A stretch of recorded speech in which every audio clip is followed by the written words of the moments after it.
Welcome to Community Living Out Loud, brought to you by Community Living Mississauga. I'm your host, Peter Reynolds. On this podcast, we celebrate the lives of people who have an intellectual disability and the incredible work being done to advocate on behalf of them and their families.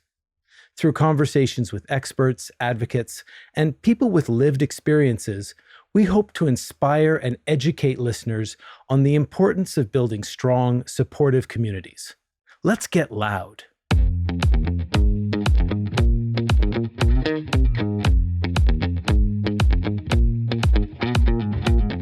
Some people live to work. Others work to live. But what could be better than doing a job that you love for an organization that you believe in? Helping people every day live their best lives. In today's episode, we're going to pull back the curtain on what it's like to be an employee at Community Living Mississauga. Who are these dedicated individuals, and what drives them? We'll also learn about the culture of the organization, what they're looking for in an employee, and what opportunities exist for those looking for a meaningful career. And joining me today is someone who I'm certain will make a meaningful contribution to this podcast, and that's Noor Mufti, Director of People and Culture at Community Living Mississauga. Noor, welcome to Community Living Out Loud. Thanks for having me. Noor, perhaps I could start by asking you to tell me a little bit about your journey at Community Living Mississauga, and what does it mean to be Director of People and Culture? Well, great question. Thank you, Peter. So my journey with Community Living Mississauga started in February of this year. I'm very honored to be part of this great organization, and I don't take it for granted. I admire the professionalism and hard work of all employees who are here for the right reason and take a great pride in supporting people who have an intellectual disability. As a new employee, I am still learning every day and very thankful for all the support I have received from everybody I work with. As the Director of People and Culture, I have a very clear mandate. A snapshot of that mandate would include having a stable workforce consist of talented employees who are skilled, trained, creative, motivated professionals and willing to challenge the status quo when it comes to people's we support and services they receive. A work environment that ensures physical and psychological safety for all, a work environment that promotes accountability, shared responsibility and participation, learning and development, and a safe space for innovative ideas. A workplace culture that promotes diversity, equity, and inclusion and rewards behaviors that are consistent with our mission, vision, and values. Well, perhaps we could talk a little bit about the employees themselves. And I know from my experience working with Community Living Mississauga that some people have been there for 30 plus years. So clearly something's working. Oh, definitely. Definitely.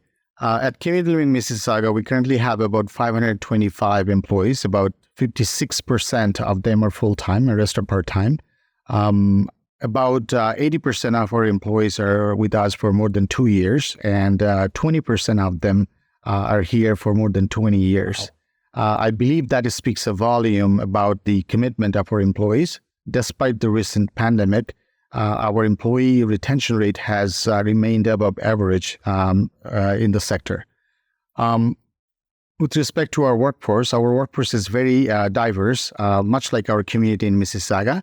While we celebrate diversity of our workforce, we also recognize our employees with great pride and gratitude for embodying our values and demonstrating resilience and for their unwavering commitment to the people we support. At Community Living Mississauga, we have a union, OPSU Local 251. We work together with our union to ensure that we have a positive, inclusive, and safe work environment for all of us. It's great to hear that the employees really, in terms of diversity, reflect the community that they're serving. Correct. We've spoken with other employees at Community Living Mississauga, and really, we know there's so many different programs and supports offered, and the demand for these programs and supports seems to grow every year. Do you have enough employees currently to meet the growing need? Short answer, yes, we do. However, just to kind of give you a little bit of more background. So it has always been a key focus for human resources that we have a steady talent pipeline that helps us bring in qualified and competent employees to the talents to the agency. While we are confident that our targeted recruitment strategies are effective, we also must ensure that we have the funding dollars from our ministry, which is Ministry of Children, Community and Social Services, to support the growing needs of our services and staffing. Therefore, we work with our ministry counterpart to keep them informed about our need for more employees and the need for competitive wages for our employees. With that being said, I can confidently say that, yes, we can ensure that we have enough employees to meet the growing needs for our programs and services. So I guess it's about forecasting what you're going to need in the coming years and making sure you're ahead of the game. Right. Tell me a little bit about the recruitment process and how you go about finding the right people. Primarily, we use online job boards. We use our website and our social media platforms to promote employment opportunities. We also promote our employee referral program internally, and quite honestly, we have had much success recently. We also participate in various community job fairs and university and college programs, college career fairs. One particular area that I would like to highlight and that we are very proud of is our ongoing partnerships with our local colleges and universities. Over the years, this relationship turned into opportunities and partnerships and mutually benefited all parties. For example, Community Living Mississauga has been the training ground for over 100 students per year for their internship or placements. Many of these students started their career with us shortly after the completion of their placements.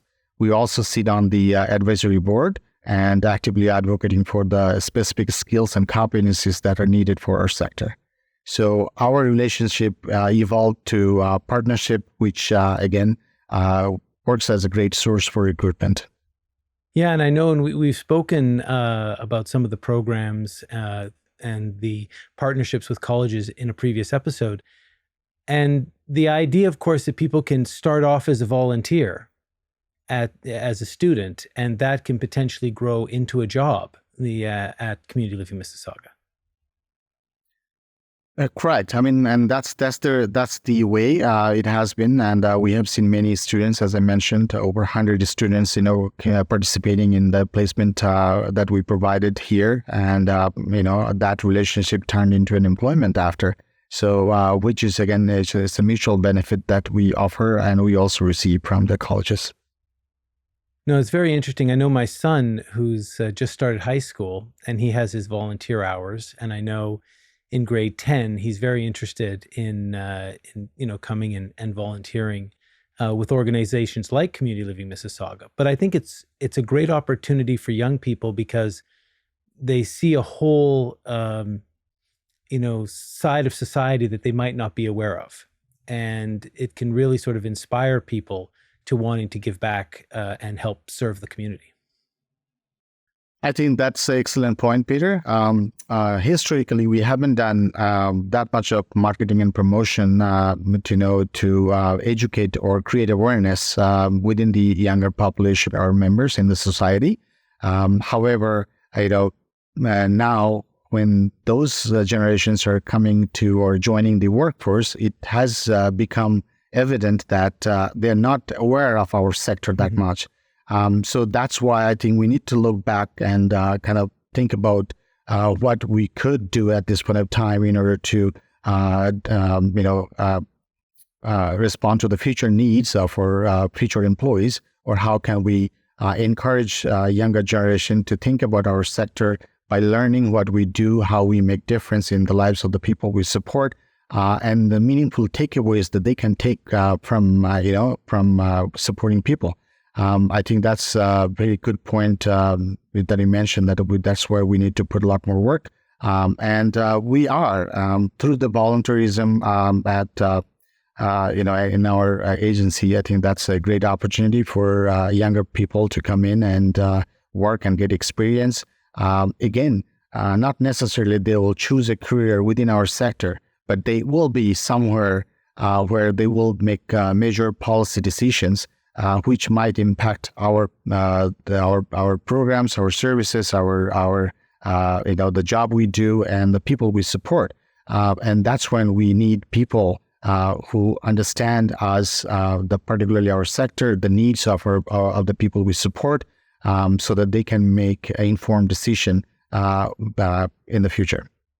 Absolutely, absolutely. Not only do they potentially find a career within your sector, but even if they don't, then in the future, if there needs to be donations or volunteerism or anything like that, they are aware of it and they have been educated. So it makes total sense. Noor, what are some of the challenges that you've experienced with recruitment? Well, as you know, it has been a rough few years, and our sector faced with significant labor shortages, and we are no exception to it. During the pandemic, we too had suffered some losses of employees for valid reason, of course. Over the past few years, the labor market landscape has changed tremendously, as you may be aware. We have seen so many changes and trends affecting the recruitment strategy and overall the labor market. To name a few of the challenges, as you have heard, the Great Resignation era, expectations of and skill sets of early talents, shifts in lifestyles of job seekers, rising cost of living, remote work, increase of in mental health issues, emergence of new technology, and declining enrollment in colleges and universities for the social services programs. So these are the challenges sort of affected the recruitment initiatives very negatively to a certain extent. Throughout this period of uncertainty, we carefully monitored various trends and in the labor market and changing behaviors and expectations of the job seeker pool. So we kept adjusting recruitment strategy accordingly. I'm pleased to share that our current employee complement is almost at 98%. So we did a really good job, turning back to the pre-COVID stages. Well, I guess the $1 million question, or maybe not $1 million, is why would people want to come and work for Community Living Mississauga? Well, there is lots of good reason, but I'm going to highlight a few of them for you. Hopefully it makes sense. First of all, if you're a person who wants to make a meaningful difference in the lives of the people who have an intellectual disability, Community Living Mississauga is the right place for you to start your career. It's a great cause that brings us all together and serves our purposes of being and belonging to Community Living Mississauga. Secondly, our unique culture that promotes diversity, equity, and inclusion, and driven by our values, which are respect, caring, and integrity. If your personal values align with our values, again, Community Living Mississauga is the right place for you. At Community Living Mississauga, we are committed to enhancing the competency of every employee. We offer numerous training and professional development opportunities that will enhance your knowledge and skills. In addition, being a large organization, we offer opportunities to support people with all ages, background, and support needs in various capacity. So if you are a person who wants to grow personally and professionally, again, Community Living Mississauga is the right place for you. When it comes to pay and benefits, we offer competitive salary and benefits. Finally, we are committed to enhancing our employee experience with us. We offer more than a job. We offer a career that will help you to explore your full potential.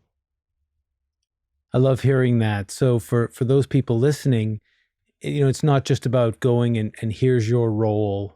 And if you want a different role, if you want to move up, you have to move on. This is something where you can grow within the organization?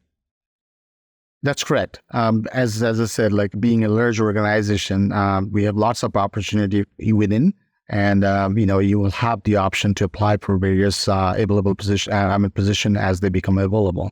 Oftentimes there is some requirements, and I'm sure this is nothing that will be a barrier. Rather, it's an opportunity for you to learn and grow. So yes, you will have the opportunity to kind of move around. Expand your scope of, experience as well. Fantastic. So for those people watching or listening and are interested in a career at Community Living Mississauga, where do they go? What's the next step?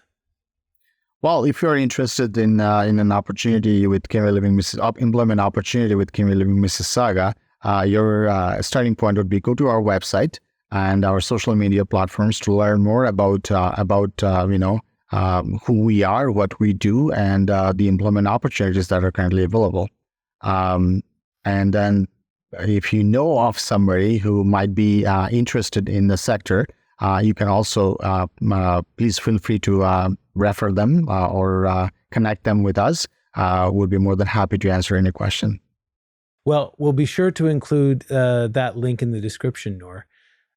It's been a fantastic conversation, and I think it's clear Community Living Mississauga isn't just a job. It's a place where you can make a profound impact on the community, regardless of your role. Thank you so much for taking the time to help us understand it. Thank you. Thanks for having me as well. And thank you, of course, to our audience. As always, we appreciate your support. And whether you're watching this on YouTube or listening wherever you get your favorite podcast, be sure to subscribe and leave a review. We want to hear what you think. So for Noor and everyone here at Community Living Mississauga, I'm Peter Reynolds. You've been listening to Community Living Out Loud, and until next time, stay loud.